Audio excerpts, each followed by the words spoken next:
They fucked with the wrong species. The Brunali Empire, led by the ruthless Emperor Rigel, had conquered countless worlds across the Milky Way galaxy, subjugating species after species under its tyrannical rule. But when they set their sights on Earth, they made a fatal mistake. They underestimated the tenacity, ingenuity, and sheer determination of the human race. As Brunali warships descended through Earth's atmosphere, the planet's defensive systems sprang into action. Thanks to the work of Ralph Sullivan, a brilliant xenotechnology expert who had been secretly leading a team to reverse engineer captured alien tech, humanity now possessed advanced energy weapons and shielding capabilities that caught the Brunali completely off guard. In a stunning display of defiance, human forces managed to repel the initial Brunali assault, shooting down their landing crafts and sending the invaders into a panicked retreat. News of humanity's successful defense against the notorious Brunali Empire spread like wildfire across the galaxy, inspiring hope among other oppressed species living under Rigel's control. But the fight was far from over. A furious Emperor Rigel placed Earth under a tight blockade, cutting off all trade, communications, and support. Sullivan knew that the Brunali would return with a vengeance, and that humanity must prepare for the fight of their lives. He recruited a diverse group of brilliant minds and skilled fighters from across the planet to form an elite resistance unit known as the Vanguard. Together, they began to devise audacious plans to break the blockade, disrupt Brunali supply lines, and rally other species to join the fight. As the blockade tightened and resources grew scarce, the people of Earth looked to Sullivan, the Vanguard, and the indomitable human spirit to light the way through the darkness. The stage was set for an epic struggle that would determine not only the fate of humanity, but the future of the entire galaxy. The Brunali had no idea what they were in for. They had fucked with the wrong species. As the harsh realities of scarcity grip Earth, desperation and fear seep into every corner of society. Long lines snake around city blocks as people wait for meager rations, their gaunt faces etched with weariness. In dimly lit rooms, Sullivan pores over intelligence reports, his brow furrowed in deep concentration. The Vanguard works tirelessly, each member pushing their skills to the limit as they prepare for the most audacious operation yet. Aboard the sleek, shadow-black spacecraft, the team readies their equipment with focused intensity. Alara's fingers dance across the control panel, her Zephyrian reflexes lightning fast as she maneuvers the ship through the asteroid field. Tanaka types furiously at his console, his eyes reflecting the glow of alien code as he probes for weaknesses in the station's defenses. As the spacecraft docks, the team springs into action with precision, born of countless drills. Wright takes point, his pulse rifle at the ready as he leads them through the eerily quiet corridors. Dubois follows close behind, a vial of her nerve agent clutched tightly in her hand. Sullivan brings up the rear, his eyes constantly scanning for threats. The silence shatters as Brunali soldiers pour into the corridor, plasma bolts searing the air. Wright reacts instantly, his rifle spitting deadly counterfire. The team takes cover, Tanaka working frantically to seal the blast doors and cut off enemy reinforcements. Dubois takes aim and lobs the vial, which shatters at the soldier's feet. The agent takes effect immediately, Brunali troops collapsing in twitching heaps. Pressing forward, they reach the reactor core. Sullivan and his engineers place the charges with practiced efficiency, their hands steady despite the adrenaline surging through their veins. As they race back to the ship, alarms blare, and heavy footsteps thunder behind them. Korgath bursts into view, his massive form blocking their escape. Wright steps forward, squaring off against the Brunali enforcer. They clash in a brutal dance of striking fists and straining muscles, Wright's skill matched against Korgath's raw strength. Sullivan and the others watch in awe as Wright pummels the brute, buying them precious seconds. With a final devastating blow, Wright sends Korgath crashing to the deck, unmoving. But the victory is short-lived. As the team boards the ship, Wright stumbles, blood seeping from grievous wounds. They haul him aboard, Alara gunning the engines as the station explodes behind them, the shockwave rocking the ship. In the dimly lit cargo bay, Dubois works frantically to stabilize Wright, but his injuries are too severe. With a final pain-racked smile, Marcus Wright slips away, his sacrifice forever etched in the annals of human history. As news of the Vanguard's exploits spreads, whispers of rebellion grow to a chorus across the oppressed worlds. In the heart of the Brunali Empire, Emperor Rigel's fury knows no bounds. He summons General Zarn, his words dripping with venom as he hisses his orders. Zarn bows, his eyes glinting with cruel anticipation. He will break the human resistance, and the Vanguard will be the first to feel his wrath. On Earth, Sullivan stands before a sea of determined faces, the weight of responsibility heavy on his shoulders. The road ahead will be long, the price of freedom paid in blood and sacrifice.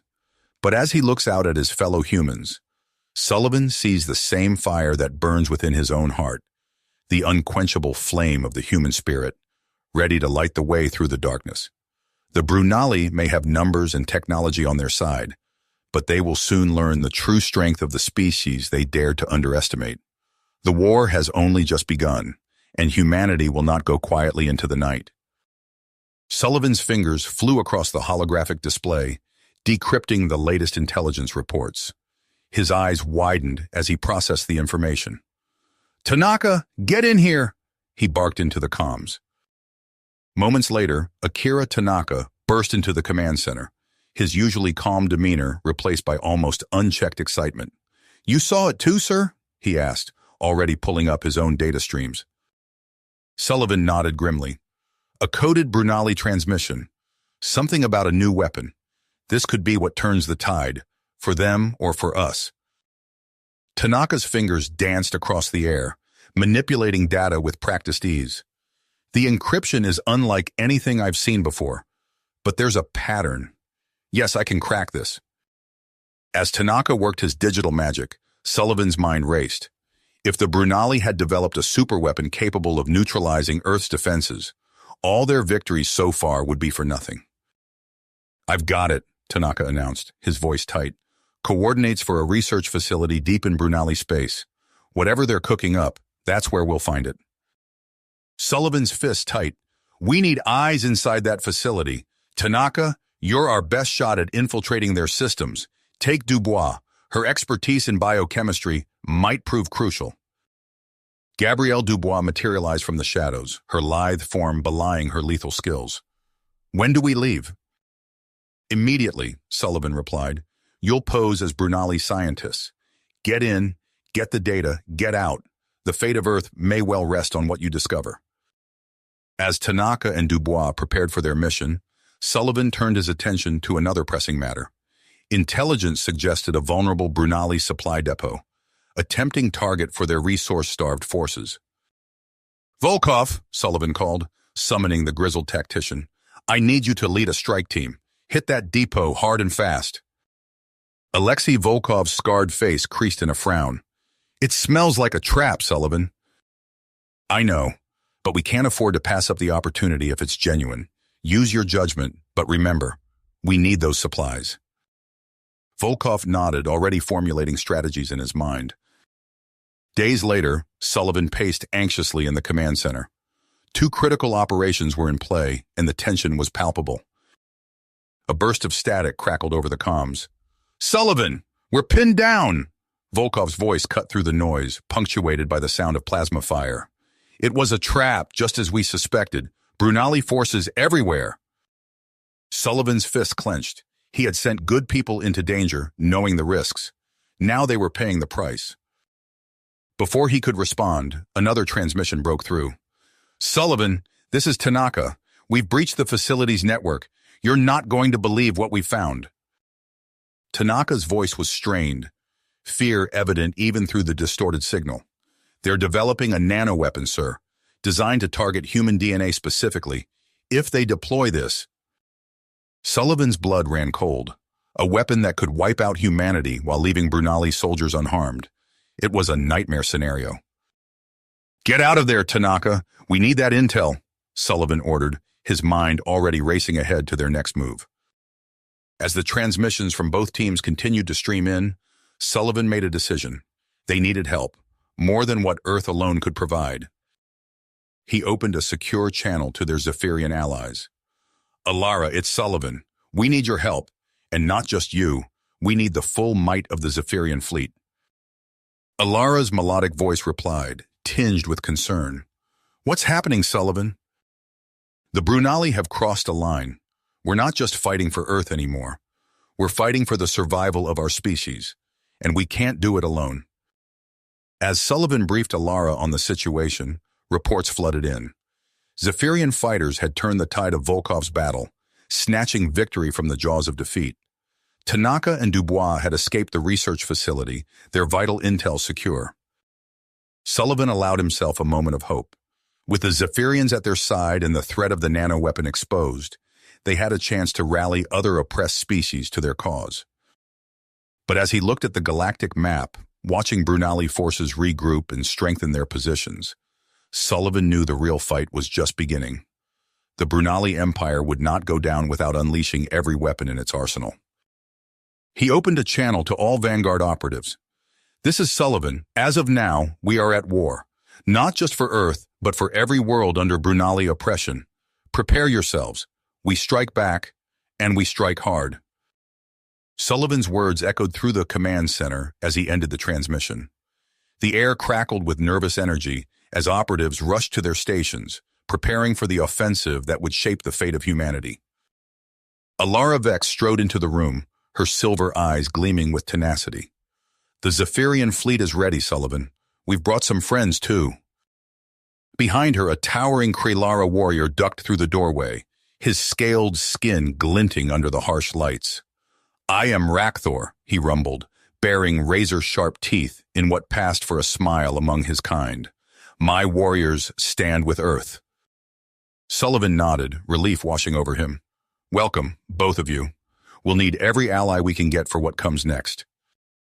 Tanaka's fingers flew across his console, bringing up a holographic display of a massive structure orbiting a swirling gas giant. This is our target, he explained, a Brunali shipyard where they're constructing the delivery system for the nanoweapon. The room fell silent as the implications sank in. Dubois leaned forward, studying the schematics.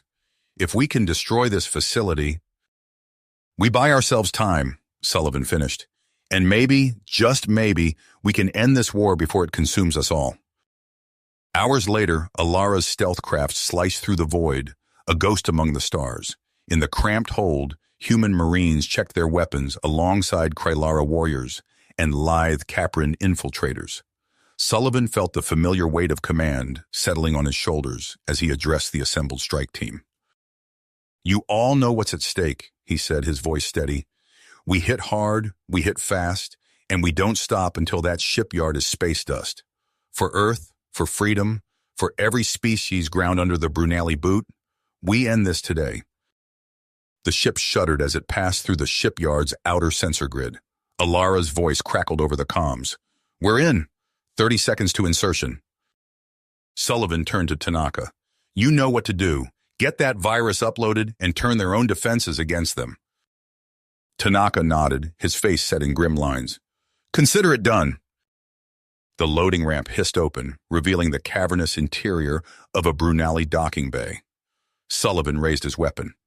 Go, go, go! The strike team poured out, fanning across the bay in practiced formations. For a moment, all was silent. Then alarms blared, and the air filled with the sizzle of plasma fire. Sullivan dove behind a stack of crates, returning fire as Brunali troops swarmed into the bay. To his left, Rakthor roared a battle cry, charging headlong into the enemy lines. The Krylara's massive fists sent Brunali soldiers flying like rag dolls. Tanaka, status! Sullivan barked into his comm. Almost there, came the strained reply. Just need to... Got it. Virus is uploading. Give me 2 minutes and I'll have control of their systems. Sullivan gritted his teeth, popping up to drop another Brunali with a well-placed shot. You've got 1 minute. Make it happen. The battle raged through the shipyard's winding corridors. Human ingenuity and alien strength proved a potent combination against the Brunali's regimented tactics. Slowly but surely, they pushed deeper into the facility. Suddenly, the overhead lights flickered. Brunali security turrets swiveled, opening fire on their own troops. Tanaka's voice rang out triumphantly. We're in! I've got control of their systems and— Sullivan, you need to see this. We found the nano-weapon research data. Sullivan allowed himself a moment of elation. They were close, so close to dealing a crippling blow to the Empire. But as he rounded a corner, his blood ran cold. General Zarn stood at the far end of the corridor, flanked by a phalanx of elite guards. The Brunali commander's eyes narrowed as he caught sight of Sullivan. So, Zarn's voice dripped with contempt, the architect of this pitiful rebellion shows himself at last. Sullivan raised his weapon, but Zarn was faster. A blast of energy sent Sullivan flying backward, his armor smoking. As he struggled to his feet, Sullivan saw his team being slowly overwhelmed by Zarn's forces. Alara, he gasped into his comm, get everyone out, now! Sullivan, no! That's an order. I'll buy you time. Ignoring the protests in his ear, Sullivan charged toward Zarn. Plasma bolts seared the air around him as he ran, each step bringing him closer to what he knew would be his final confrontation. Tanaka, he panted, I need you to guide me to the reactor chamber, and then I need you to tell me how to overload it. There was a moment of shocked silence before Tanaka's voice came back, thick with emotion.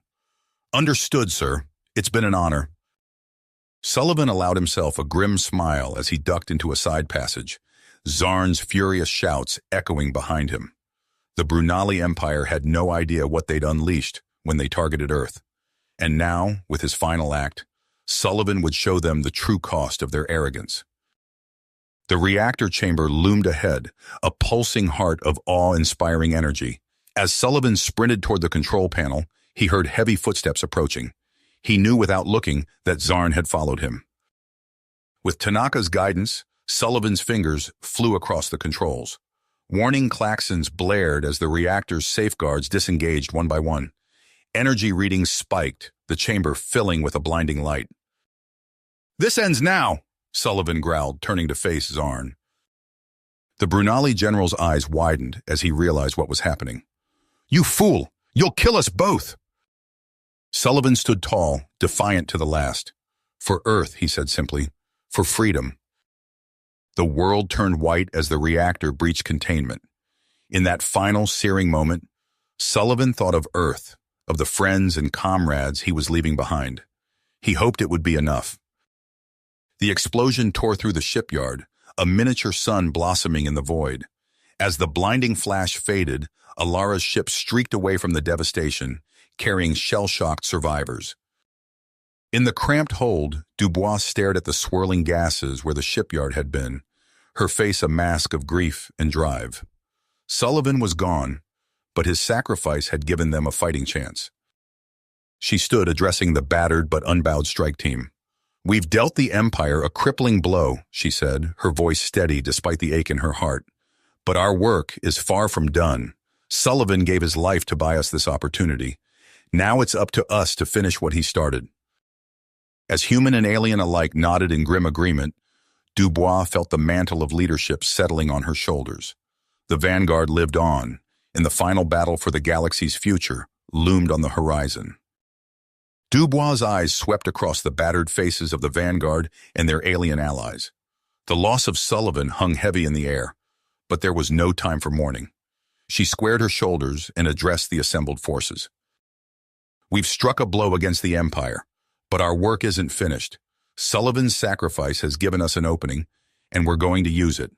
We're taking the fight to the Brunali homeworld.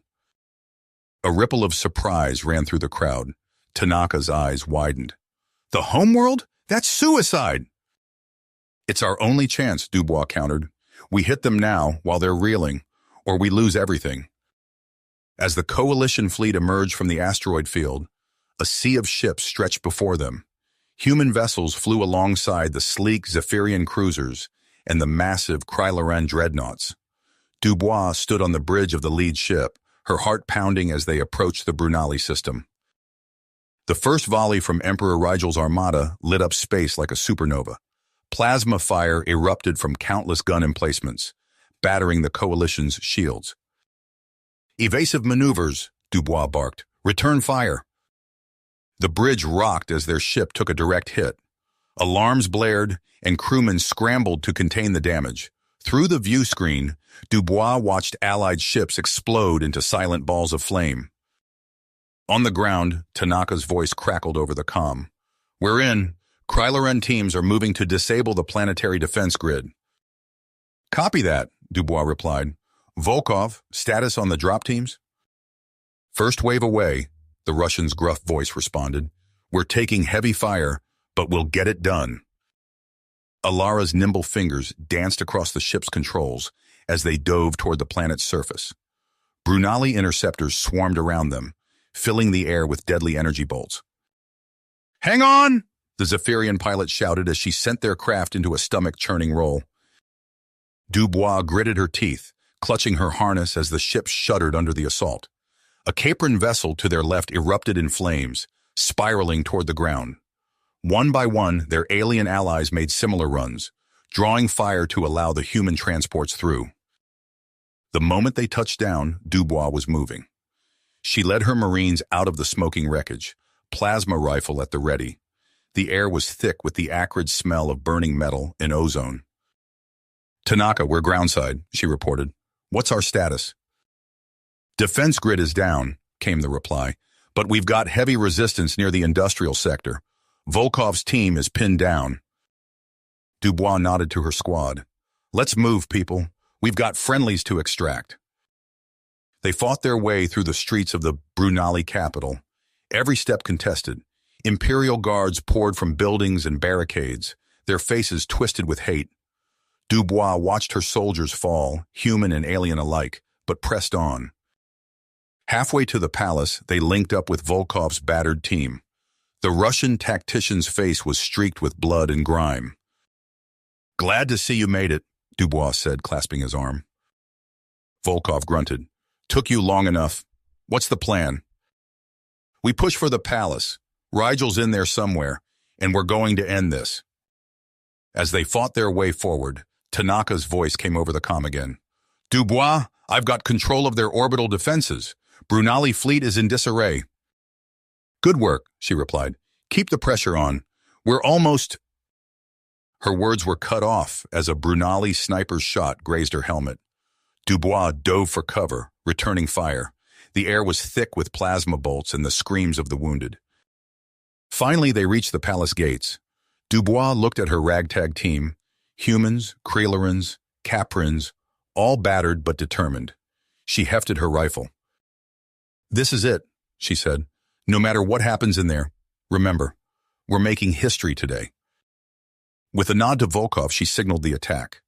The gates blew inward, and the Allied forces surged into the Imperial stronghold, ready to face whatever horrors awaited them in the heart of the Brunali Empire. You have reached the end of the story. If you enjoyed this story and want to support us, please leave a like and subscribe to our channel, and for every comment that says 88, I will heart every single one of them. Thank you for your time.